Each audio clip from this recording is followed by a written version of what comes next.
Hi guys! Huwag kayong maingay ah. Meron pa po akong Christmas tree. Ganyan.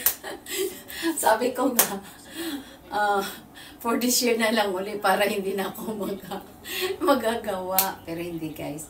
Nabisi lang po ako. Siguro alam ko walang makaka-relate nito.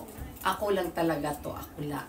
So ayan, magtatanggal na po tayo ng Christmas tree. Ayan po. So, ayan, nire-recycle po natin itong Christmas tree natin para hindi po tayo bibili pa ng every year. Di ba? Recycle lang siya. Ayan. Pero guys, ang bili ko lang nito is mura lang. Nasa kalahating lapad lang. So, ngayon, hindi ka na makakabili ng 180 centimeters ng na Christmas tree na ganun ang price niya. Mahal na po. Kaya hindi ko siya tinatapon. Nire-recycle ko siya every year. Hindi naman every year din ako naglalagay ng Christmas tree. Para, pagka, parang feel na feel ko talaga ang Christmas, naglalagay po ako. Ayan. So, andito po yung ibang, hindi ko na nga nilagay lahat yung yung ibang mga papalamuti sa Christmas tree kasi yung kulay ko for this year is white and silver kasi kaya hindi ko nilagay yung iba. Ayan po. So, tatanggal na po tayo ng Christmas tree. So, ayan po. Ano po nalaglag doon? Hindi ko na alam. Ay!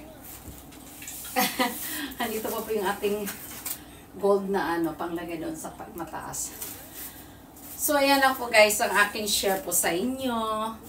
Tapos na ba yung aking video? Ay, hindi pa pala. Okay lang.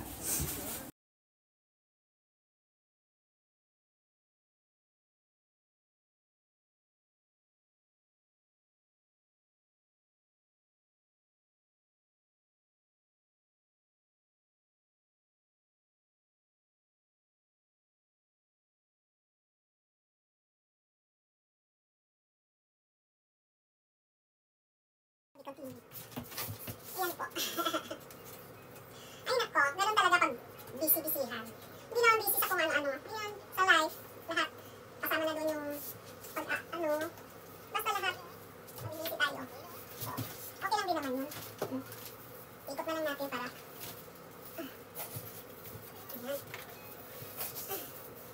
Ayan.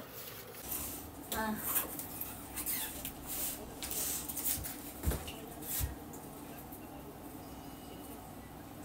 So, ang aking mocha, look, my mocha is there. Oy, akala ko ba dito ka? Mocha! so, ayan lang po guys, ang aking share sa inyo. So, see you next vlog. Bye! Don't forget to subscribe.